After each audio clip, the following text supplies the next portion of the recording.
Rui Tavares, boa noite, bem-vindo ao Telejornal.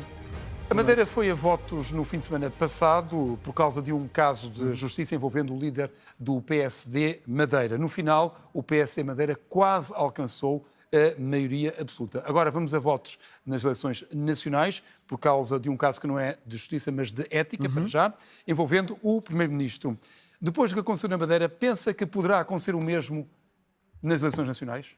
Boa noite, José Rui dos Santos, boa noite aos espectadores e obrigado pela pergunta. Eu quero responder muito imediatamente a ela, mas acho que vale a pena fazer um ponto da situação factual acerca de como é que chegámos aqui. E que, em parte, é coincidente com o seu, ou é quase totalmente. Nós chegamos aqui por causa de uma questão ética, e eu acho que é uma falta de ética de Luís Montenegro. O Financial Times, que é um jornal circunspecto, chama-lhe um escândalo de ética, mas podemos chamar um caso de ética, como chamou, para não valorarmos de uma maneira nem de outra, que deu origem a Luís Montenegro decidir avançar, depois de duas moções de censura rejeitadas, para uma moção de confiança que ele sabia que seria rejeitada. Isto tudo foi muito rápido. Há um mês ainda não estávamos praticamente a discutir isto. Era a primeira moção de censura do Chega. Luís Montenegro foi essa moção de censura e até parece que saiu de lá. Mas não me falando tudo, por favor, porque senão... Mas, eu sei que é historiador e tem essa tendência. Não, o que isto quer dizer é uma coisa, é que a mesma falta de ética em Luís Montenegro é que nós encontramos, por exemplo, naquilo que estamos a debater hoje. Estamos a debater hoje, por exemplo, a questão dos debates, de Luís Montenegro tentar moldar os debates de acordo com as suas regras. Antes, no Parlamento, vimos Luís Montenegro a tentar moldar uma CPI da forma que lhe convinha. E isso leva a umas eleições antecipadas que ele quis e com as quais acaba por, de certa forma, chantagear as pessoas. E isso responde à sua pergunta. No momento em que ele avança por uma moção de confiança que sabe que vai ser rejeitada, parece que vai cair sobre a espada. Mas depois é como se levantasse e se nos apontasse a espada a nós e dissesse: absolvam-me, porque se não me absolverem teremos instabilidade.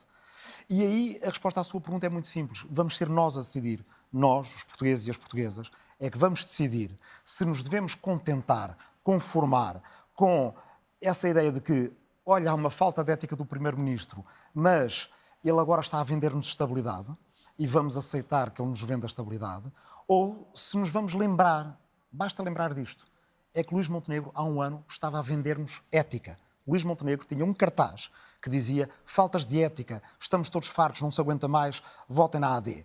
Agora, vale a pena perguntar aos telespectadores e a todos os nossos concidadãos: correu bem? Quem comprou ética votando em Luís Montenegro há um ano voltaria a comprar ética ao mesmo homem? Da mesma forma, agora que o produto que ele nos vende já não é ética, porque agora de repente já mudou tudo. O que era de antes faltas de ética, agora é normal, é fazer o que qualquer português faria.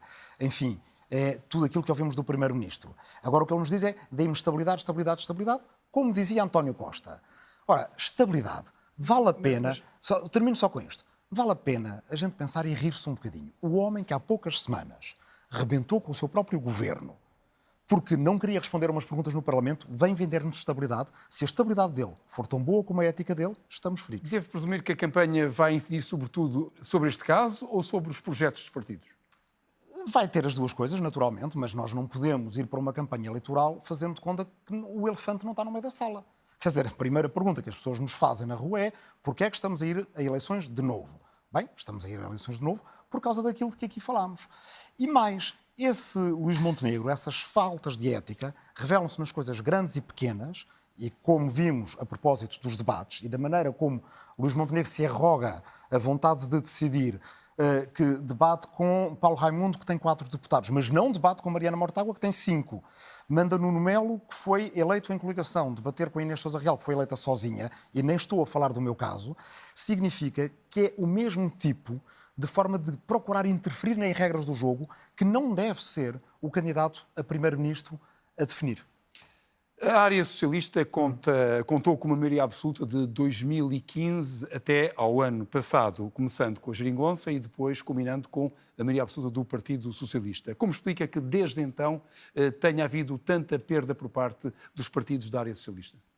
É verdade, eu estive em debates em 2022, numas eleições inesperadas, aqui neste estúdio com António Costa, e na altura vaticinei... Poucas semanas antes da maioria guerra, absoluta. Não, e da guerra começar. E da guerra começar, ainda com efeitos da pandemia, e vaticinei-lhe que a maioria absoluta não seria estabilidade, seria instabilidade. Nem eu imaginava que ia ter tanta razão como tive, na verdade. E agora tivemos de novo instabilidade, desta forma provocada diretamente pelo Primeiro-Ministro. Mas espera, agora estamos a falar do que é que se está a passar na sua área. Não, o que nós temos que ter em Portugal é um normal sistema parlamentar em que se procurem convergências, formas de governação dentro de famílias políticas que tenham afinidade. E isso é o que acontece numa série de países europeus. Eu pareço um bocadinho um disco rachado a dizer isto, porque disse em 2022 e disse em 2024, o que acontece na Dinamarca, o que acontece nos Países Baixos, e havendo uma maioria progressista, o LIVRE será certamente parte da solução. Agora, também digo uma coisa, é mais possível neste momento ter estabilidade com uma maioria progressista, votando para afastar a instabilidade que a direita trouxe, porque a direita não se entende, porque PSD e Chega, se conseguirem formar um governo, é um governo que é feito às avessas daquilo que os portugueses desejaram e um risco para a democracia, e porque um governo PSD e L estaria dependente de uma reviravolta total acerca das questões éticas. Mas com tudo isto não respondeu à minha pergunta original. Como é que explica esta perda depois de um período tão prolongado em que a sua família política teve maioria no Parlamento? Eu creio que a esquerda tem que voltar a habituar-se a propor futuro. E isso não o tem feito.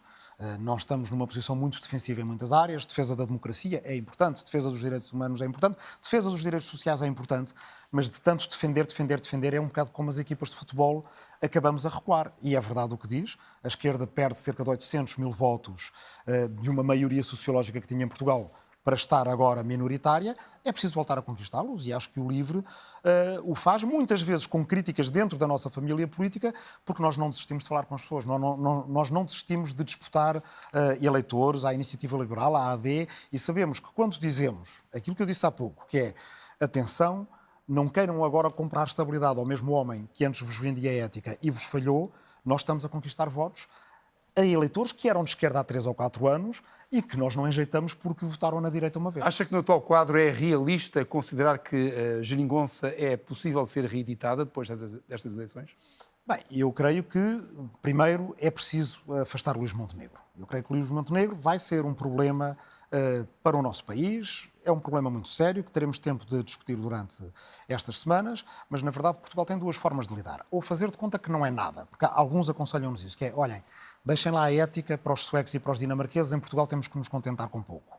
E, portanto, conformamos, mas isso vai nos fazer acordar da pior maneira daqui a uns meses ou anos, porque as notícias como estas vão continuar a sair porque o padrão de comportamento é este. E isso é mau para o país. Agora, também lhe digo com franqueza, é verdade que os socialistas estiveram no poder 8 anos, é verdade que é demasiado cedo, numa lógica de calendário, para uma nova mudança de ciclo político, uma nova polaridade vir para a esquerda quando ainda há pouco tempo transitou para a direita, mas a verdade é que eu acho, e é isso que o livro está aqui a fazer, que uma defesa do Estado de Direito, da democracia, do diálogo parlamentar, em vez de normalizar o insulto e o ódio na Assembleia da República, normalizar o respeito e o trabalho em conjunto, nós tivemos 50% das nossas iniciativas foram aprovadas mesmo com a AD. E, portanto, acho que é este tipo de metodologia que é preciso introduzir na vida política em Portugal. Isso permite-nos, encontrar soluções e encontrar soluções onde elas sejam maioritárias. Falou sobre a possibilidade de reconstituir a Geringonça com Pedro Nuno Santos? Bem, como imagina, é um tema de conversa que à esquerda é frequente, porque, lembremos, a Geringonça foi o único... Mas tema de conversa entre os vários partidos. Entre os vários partidos de esquerda, entre, se quiser, o povo de esquerda, do qual fazemos parte, entre a família progressista. E devemos fazer justiça à Geringonça. O único governo que durou até ao fim. Eu lembro, na altura, comentava aqui, noutros canais muitas vezes, e a pergunta todas as semanas é quando é que a Geringonça cai? Não caiu, durou 4 anos. Recuperou direitos sociais e tinha uma dinâmica de negociação que era muito dura, mas que era às claras. As pessoas viam, o PS quer isto, o Bloco quer aquilo. Estou à vontade para dizer, o LIVRE não estava nessa Geringonça, não tinha sido eleito então. As pessoas viam que dessa dinâmica de negociação saía qualquer coisa. Tanto as maiorias absolutas de um só partido, como aconteceu com o PS, como o sectarismo à esquerda, como aconteceu no colapso da Geringonça em 2021, como agora aquilo que temos à direita, esta espécie de arrogância de eu estou no governo, governo como quero, posso e mando, são danosos para o país. O que nós precisamos é de um parlamentarismo mais puro, de partidos que saibam comportar parlamentarmente, procurar pontos de entendimento entre si e que elas preservem o essencial da democracia, do Estado Social, no nosso caso, que nos revemos nele e que queremos expandir esse Estado Social. Rui Tavares, muito obrigado por ter vindo. Muito obrigado, Ronaldo.